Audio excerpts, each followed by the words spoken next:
এই বাংলাদেশে আগামীতে এমন নির্বাচন আমরা চাই যে 30% ভোটে বিজয়ী হয়ে আপনি 70%কে জুলুম নির্যাতন করবেন, এই নির্বাচন বাংলাদেশের এখন আর চায় না। আমরা পরিষ্কার বলতে চাই, সংখ্যানুপাতিক হারে যে নির্বাচন হবে সেই হারে আসন বরাদ্দ হবে। এতে যদি কেউ 51% কম পায় সে ক্ষমতায় আসতে পারবে না। কারো যদি একসাথে মিলিত হয়ে 51% ক্ষমতা হয় তাহলে তার সমস্যা কি? সংখ্যাগরিষ্ঠের মতেই তো সরকার তৈরি হলো। সাথে সাথে আমরা এই কথা বলতে চাই, যারা জনগণের এই কাঙ্ক্ষিত পিয়ার পদ্ধতি পছন্দ করতেছেন না তারা কিন্তু এখন আর 30%-এ নাই।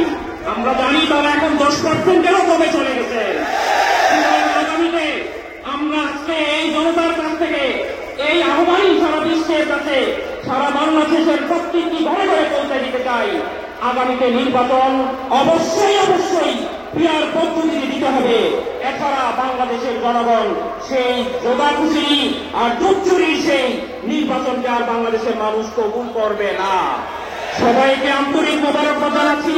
কষ্ট করে এখানে আসার জন্য দোয়া কামনা করতেছি। আমাদের যে ভাইয়েরা আসার পথে শহীদ হয়ে গেছেন, আল্লাহ তাআলা আমাদের সবাইকে এই দেশে আল্লাহর দ্বীনকে প্রতিষ্ঠা করার লক্ষ্যে কবুল করে নিন। আমরা আলহামদুলিল্লাহ।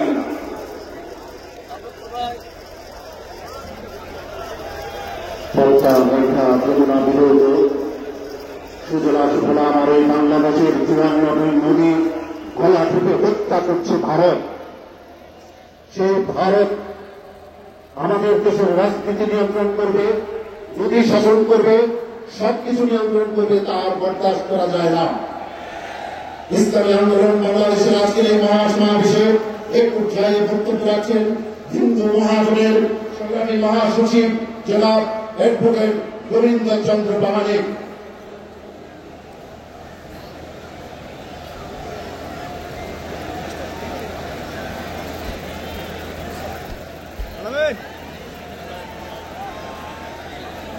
ইসলামী আন্দোলন বাংলাদেশ কর্তৃক আয়োজিত আজকে এই জনসমুদ্রে আমাদের মাঝে উপস্থিত আছেন।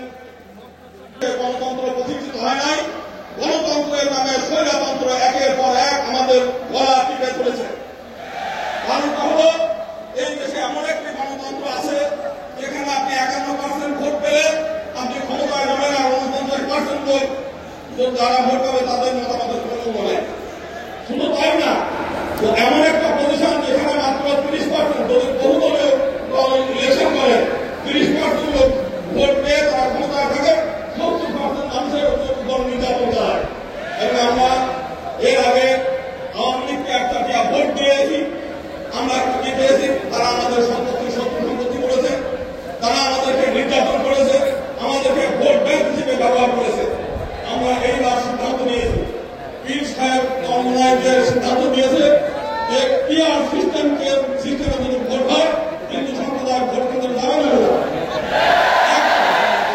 আমরা একই সঙ্গে পৃথক নির্বাচন পদ্ধতি চাই, যে মাইনরিটিদের প্রতিনিধিত্ব মাইনরিটিরা সিদ্ধান্ত নেবে এবং তাদের প্রতিনিধিত্ব তারা নিজেরা নির্বাচন করবে। আমরা তাহলে আমাদের শেষ কথা যে পৃথক নির্বাচন এবং সংরক্ষিত আসন এবং প্রতিনিধিত্বশীল গণতন্ত্র পিআর সিস্টেম, এই যে হলে এদেশের হিন্দু সম্প্রদায় ভোট কেন্দ্রে যাবেন, তাহলে ভোট কেন্দ্রে যাবে না, কোনো ভোটে অংশ নেবে।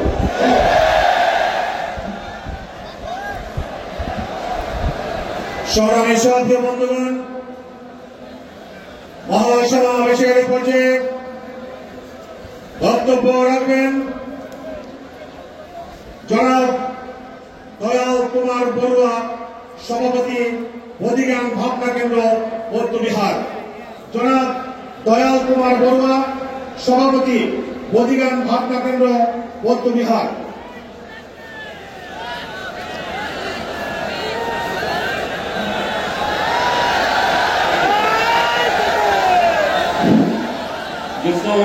সবাই কেমন আছেন? মর্নিং সন্ধ্যা ডে, সকালের সূর্য থেকে বোঝা যায় দিনটা কেমন যাবে। নিশ্চয়ই আমরা আজকের এই মহাসমাবেশ থেকে নিশ্চয়ই একটা মেসেজ রিসিভ করতে পারি। মানুষ কি চায়? মানুষ পরিবর্তন চায়। এই পরিবর্তনের রাজনীতি যিনি সর্বে ধারণ করেন, লালন পালন করেন, যিনি রাত দিন পরিশ্রম করে যাচ্ছেন। আমাদের একটা ভাই একটু আগে বলে গেছেন, আজকে মহাসমাবেশ কেন? তিনটা জিনিসকে সামনে নিয়ে, সংস্কার, বিচার, ক্রিয়ার। আসলে আমরা এই সমস্ত ওয়ার্ডের বিশ্লেষণ প্রয়োজন, আল্লাহ শুধু আমরা কিছুই জানবো না। আমি সংস্কার নিয়ে কথা বলতে চাচ্ছি না, কিন্তু সংস্কারের যারা ধারক বাহক, আমি তাদের কাছে আমার এটাই রিকোয়েস্ট।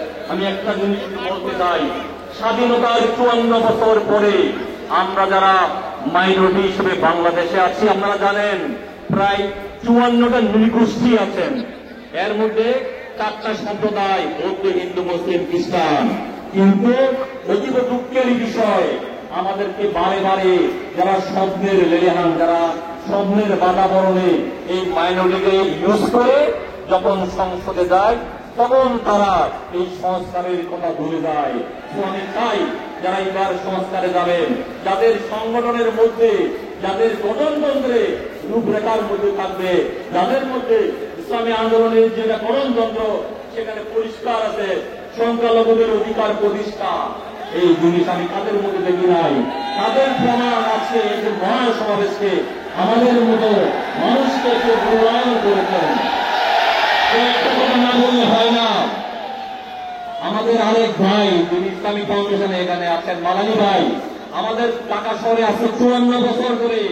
মানুষ যখন মারা যায় তখন তার শেষ ঠিকানা আপনারা, আমি আরেকটা অনুষ্ঠানে বলছিলাম, কোথায়? সবার ঠিকানা একটাই, কুল্লু নাফসিন যায়কাতুল মাউত। অতীব দুঃখের বিষয়, আমরা যখন মারা যাই আমাদের সেই ঠিকানা ঢাকা শহরে কোথাও ছিল না। আমাদের এক ভাই মাদানী ভাই, যেটা এই সরকারের সাথে আঘাত করে, এই সরকারের সাথে পরিশ্রম করে উত্তরা সেক্টরে উনি এই জায়গাটা করে দিয়েছেন। তাই আমি আজকের এই সমাবেশ থেকে আমাদের বৌদ্ধদের পক্ষ থেকে এই সংগঠনের সবার প্রতি প্লাস মাদানের ভাইয়ের প্রতি কৃতজ্ঞতা জানাচ্ছি। উনি এত বড় মানবতার পরিচয় দিয়েছেন। কয়েকটা জিনিস যদিও সময় অনেক কম, আমি না বললে হয় না। আপনারা দেখবেন স্বাধীনতার 54 বছর পরে আজকে আমাদের যারা বৌদ্ধ মাইনরিটি, এদের সুখ দুঃখ হাসি কান্না বলার মতো কোনো সুযোগ নাই। কারণ যেভাবে ইলেকশনটি হয়, আমরা দেখবেন একাদশ জাতীয় সংসদে যখন ইলেকশন হয়, আপনারা এই আন্দোলন যে ভোট পেয়েছিল অথচ সেই ভোটে 4র্থ নম্বরে হয়। দুঃখের বিষয়, ভোট পেলে কি হবে?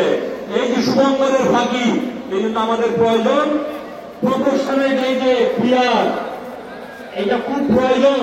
কেন? আমি যদি আমার ভোট দেওয়ার পরে আমার রাইট এস্টাবলিশ করতে না পারি, তাহলে আমার ভোট দেওয়ার কোনো প্রয়োজন নাই।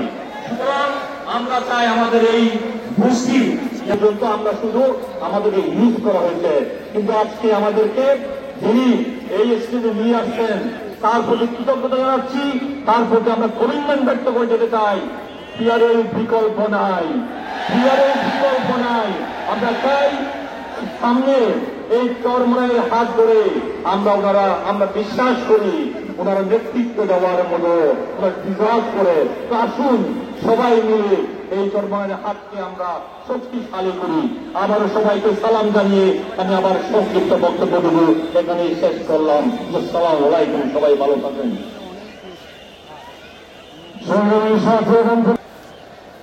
এত বড় একটি মহাসমাবেশ প্রমাণ করছে আমাদের দেশের যে নেতৃত্বদান করবেন আগামীতে, উনি হলেন আমাদের ইসলামী আন্দোলনের সম্মানিত সভাপতি।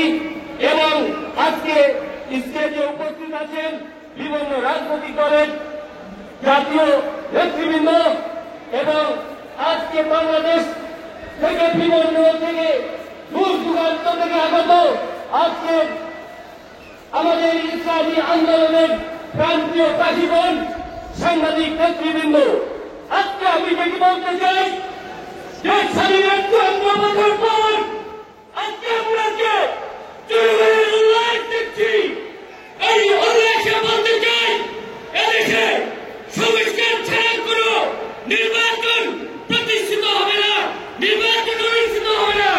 এদেশে সংস্কারবিহীন নির্বাচন, গণতন্ত্রের নির্বাচন, সংস্কারবিহীন নির্বাচন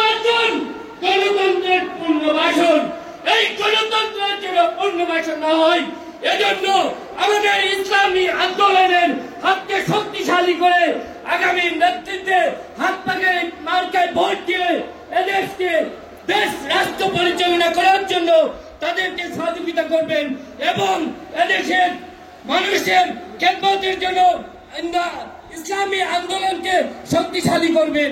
এবং আজকে যে সংস্কার নিয়ে কথা হচ্ছে সেটি হলো সংস্কার, বিচার, পিয়ার। এই পিয়ার পদ্ধতিতে আমাদের জনগণের যে আশা আকাঙ্ক্ষা এটি প্রতিফলিত হবে। পিয়ার পদ্ধতি চালু হলে বেশি শক্তিতে কেউ নির্বাচন করতে পারবে না। পিয়ার পদ্ধতি চালু হলে আমাদের দেশ বিশ্বের দরবারে আলোকিত হবে। বিশ্বের 97টি রাষ্ট্রে এই পিয়ার পদ্ধতি চালু আছে। আশা করি আমাদের দেশেও পিয়ার পদ্ধতি চালু হবে। তাই আমরা সবাই বলি, আসুন আমরা সবাই একত্রিত হয়ে এক পতাকা তলে ইসলামী